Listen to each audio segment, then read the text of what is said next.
DNA நட்சத்திரத்தினுடைய தன்மையில தான் ஒருத்தருடைய லைஃப் போயிட்டு இருக்கும். டிஎன்ஏ நட்சத்திரத்தை மட்டும் பார்த்து பலன் சொல்லும் முறைகள் நிறைய இருக்கு. நாம ஒரு ட்ராக்ல போயிட்டு இருக்கோம். இருந்தாலும் இதை நம்ம ஒரு பரிசீலனை செய்யறதுக்காக நம்ம இந்த மரபணு ஜோதிடத்தை எடுத்துக்கிறோம். ஐயா அவர்கள் இன்னைக்கு ரெண்டு கிரகத்தினுடைய டிஎன்ஏவை பத்தி தெளிவாக சொல்ல போறாரு. அது நம்மளுடைய ஆத்மா காரகனையும் நம்மளுடைய இன்னொருத்தர் யாருங்க, ஆன்மா காரகன், மனது காரகன், சூரியன், சந்திரன், இவங்களை பத்தின ஒரு டிஎன்ஏவை ரொம்ப தெளிவாக சொல்ல போறாரு ஐயா. ஐயாவையும் ரொம்ப தொந்தரவு பண்ண வேண்டாம் அப்படிங்கிறதுக்காக குறைவை நான் கேட்டுக்கிட்டேங்கய்யா. எதையும் மறைக்காம எங்களுக்கு சொல்லி தந்துருங்கய்யா. வாங்க. நன்றி, வணக்கம். ஸ்ரீராமஜெயம் ஸ்ரீராமஜெயம். தடித்த ஒரு மகனை தந்தை என்று அடித்தால் தாய் உடல் உழைப்பை, தாய் அடித்தால் பிடித்தொரு தந்தை அழைப்பன்.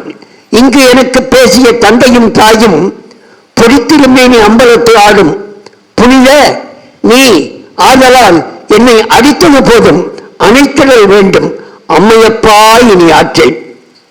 திருச்செங்கோடு ஜோதிட ஆராய்ச்சியாளர் சங்கத்திலே அடியேன் தொடர்ந்து பயிர்ந்து கொண்டிருக்கின்றேன். இன்றைய தினம் உங்களே அடியனுக்கு 81 வயது முடிஞ்சு 82வது வயது நடந்து கொண்டிருக்கிறது. உங்களை எல்லாம் பார்க்கின்ற பொழுது அடியனுடைய வயது கூடுதலாகும் என்ற ஒரு நம்பிக்கை. இது மருத்துவ ஜோதிடர் எனக்கு கொடுத்திருக்கக்கூடிய டிப்ஸ். என்ன கேட்டீங்கன்னா, நம்ம தெளிவா பேசக்கூடிய கருத்து டிஎன்ஏ மரபணு ஜோதிடம் சுருக்கமா சொல்லி முடிச்சாங்க. மரபணு ஜோதிடத்தில் ஐயா அவர்கள், மரியாதைக்குரிய ஜெகநாதன் ஐயா அவர்கள் 2 கிரகத்தினுடைய கர்ம பதிவுகளை நினைவுபடுத்தினார். ஒன்று சூரியனுடைய கர்ம பதிவு, மற்றொன்று சந்திரனுடைய கர்ம பதிவு.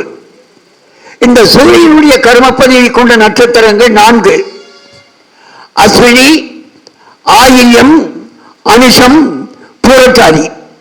அஸ்வினி, ஆயில்யம், அனுஷம், பூரட்டாதி என்று சொல்லக்கூடிய இந்த 4 நட்சத்திரங்களும் சூரியனுடைய கர்ம பதிவை கொண்ட நட்சத்திரங்கள்.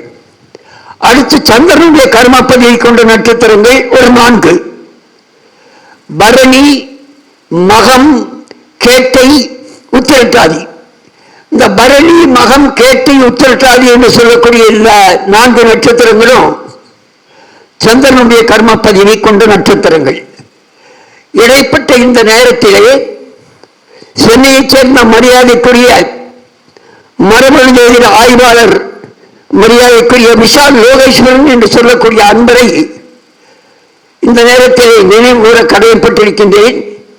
காரணம், அடியேன் மரபணு ஜோதிடத்திற்குரிய வழிகாட்டலை அவர் மூலமாக சொல்லப்பட்டதை கருத்தில் கொண்டு இப்பொழுது உங்களிடம் நான் 2 கருத்துக்களை உங்களோடு பகிர்ந்து கொண்டிருக்கின்றேன். அந்த அடிப்படையிலே மரபணு ஜோதிடத்திலே ஒரு குடும்பத்திலே இப்பொழுது சூரியனுடைய கர்மப்பதிவை 4 நட்சத்திரங்கள் சொன்னோம். அஸ்வினி, ஆயில்யம், அனுஷம், பூரட்டாதி என்று சொன்னோம். இப்போ அந்த குடும்பத்திலே மருத்துவர்கள் இருப்பார்கள், அந்த குடும்பத்திலே அரசியல்வாதிகள் இருப்பார்கள், அந்த குடும்பத்திலே சூரியனுடைய காலத்துவத்தை கொண்ட தகப்பனுடைய தொழிலை எடுத்து செய்யக்கூடியவர்கள் இருப்பார்கள்.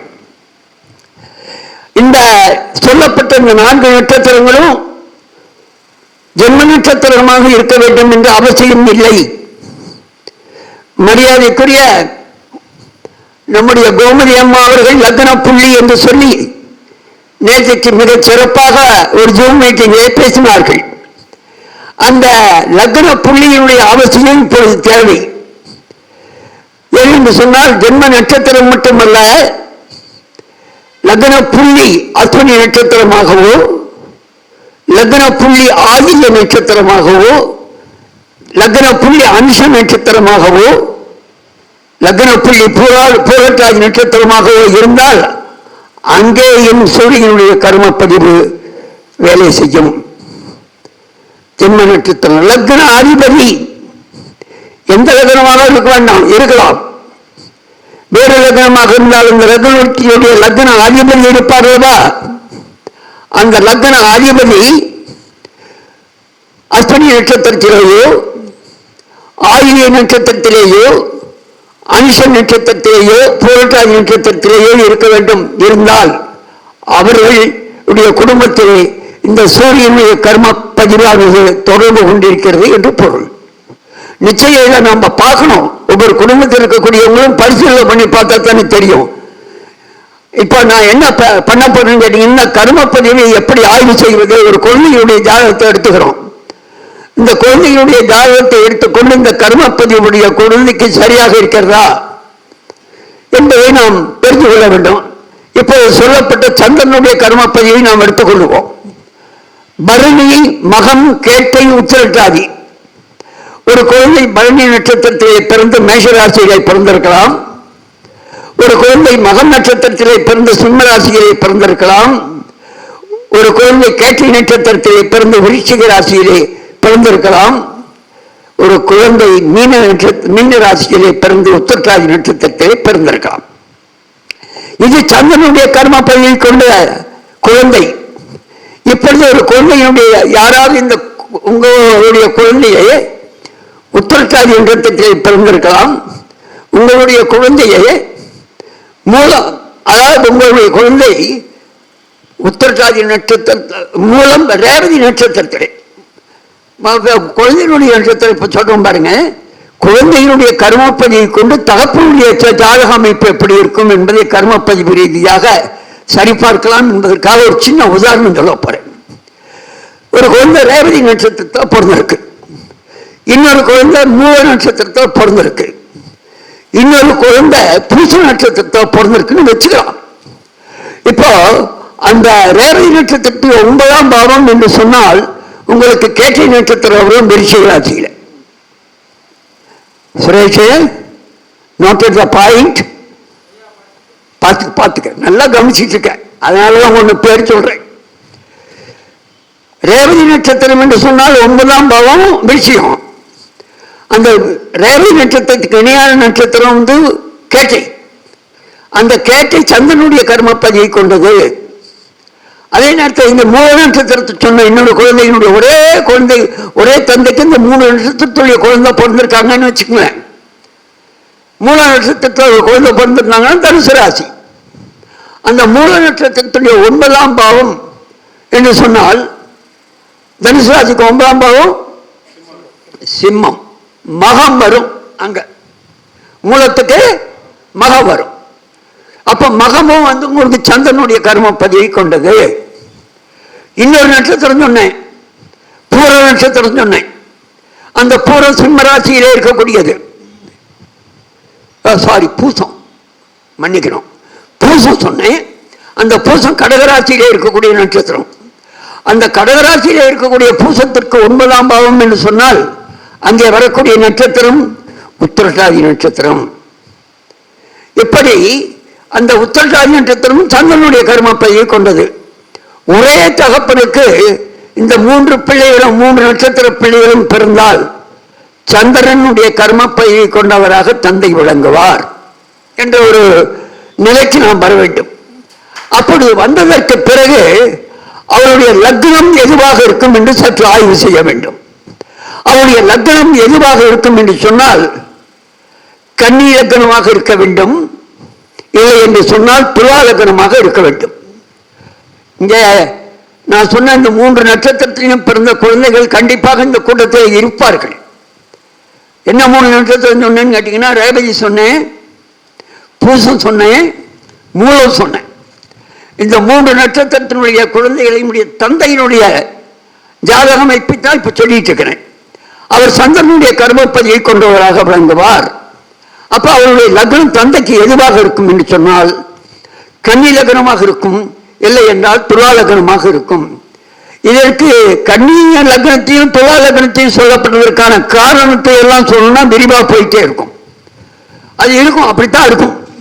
இல்லை என்று சொன்னால் வேறு லக்னம் ஏதாவது அமைந்திருந்தால், அப்படி வேறு லக்னமாக அமைந்திருந்தால் லக்னத்துடைய வேறு லக்னத்துடைய லக்ன அதிபதி இருப்பார் அல்லவா, அந்த வேறு லக்னத்தினுடைய லக்ன அதிபதி இந்த கன்னியிலேயோ அல்லது துலாத்திலேயோ இடம்பெறுவார். இது முதல் பாயிண்ட் தந்தைக்கு. அடுத்தது என்னன்னு கேட்டீங்கன்னா கிரகம். கிரகம் என்னன்னு கேட்டீங்கன்னா 2 கிரகம். ஒரு கிரகம் சுக்கிரன், இன்னொரு கிரகம் ராகு. இந்த சுக்கிரனும் ராகுவும் எங்கே இடம்பெற வேண்டும் என்று சொன்னால் கன்னியிலே இடம்பெறலாம், துலாத்திலே இடம்பெறலாம், கழகத்திலே இடம்பெறலாம். ஏன் என்று சொன்னால் இந்த சுக்கிரனும் ராகுவும் சந்திரனுடைய கர்ம பதிவை கொடுக்கக்கூடிய கிரகங்கள். அது இந்த 27 நட்சத்திரத்துடைய கிரகங்களையும் டோட்டலாக பண்ணி பார்த்தோம்னா நமக்கு அது தெரிய வரும். இதை சொல்லிட்டு தந்தையினுடைய லக்ன புள்ளி நின்ற நட்சத்திரம், லக்ன அதிபதி நின்ற நட்சத்திரம், லக்ன ஜென்ம நட்சத்திரம், இது மூன்றும் இந்த சந்திரனுடைய கர்மப்பதியை கொண்ட பரணி, மகம், கேட்டை, உத்திரட்டாதியிலே அமையும். தயவுசெய்து இங்கே யாராவது ஒரு ஜாதகருக்கு இந்த குழந்தைகளுடைய நட்சத்திரத்தில் உங்க குழந்தை இருக்காங்களான்னு உங்கள்கிட்ட பணிவோடு வேண்டி கேட்டுக்கொள்கிறேன். யாராவது இருக்காங்களா? மூல நட்சத்திரத்திலேயோ, ரேவதி நட்சத்திரத்திலேயோ, பூச நட்சத்திரத்திலேயோ பிறந்த யாராவது குழந்தையாக இருக்கக்கூடிய பிறந்த ஜாதகர் இருக்குமே ஆனால் இப்போது சரி பார்த்தாலும் ஓரளவு இதில் 2 பாயிண்டாவது டேலி ஆகும். சொன்னது பூரா டேலி ஆகும், ஆனால் அத்தனை ஆகாது. அது அத்தனை ஆகாது. சொல்லப்பட்ட ஒரு 4 பாயிண்ட் சொல்லியிருந்தால் அதில் 2 பாயிண்ட் டேலி ஆகிடும். அந்த கர்மப்பதிவினுடைய அந்த தாக்கம் அந்த தந்தைக்கு நிதர்சனமாக இருக்கும் என்று சொல்லிக்கொண்டு இந்த இனிய வாய்ப்பை வழங்கிய மரியாதைக்குரிய ஜெகநாதன் ஐயா அவர்களுக்கும் திருச்செங்கோடு ஜோதிட சங்க நிர்வாகிகளுக்கும் அடியனுடைய பணிமிழந்த நன்றியை தெரிவித்துக் கொண்டு நிறைவு செய்து கொள்கிறேன். வணக்கம். நன்றி. நன்றியா, நன்றியா. மிகப்பெரிய ஒரு புதுமையான, அதே சமயம் ஆய்வுக்குண்டான நிறைய விஷயங்கள் கிட்ட இருந்து நம்ம கறந்துக்கிட்டே இருக்கலாம். இன்னைக்கு நம்மளால முடிஞ்சது இதுதான். ரொம்ப நன்றியா, ரொம்ப நன்றியா. சூரியனுடைய கர்மப்பதிவும் சந்திரனுடைய கர்மப்பதிவும் ஐயாவுக்கு பொன்னாடை பொருத்தி கௌரவம் செய்யப்படுகிறது. நன்றியா. நல்லதுங்க, நல்லதுங்க. வாங்க வாங்க. ஆமா ஜெயம்.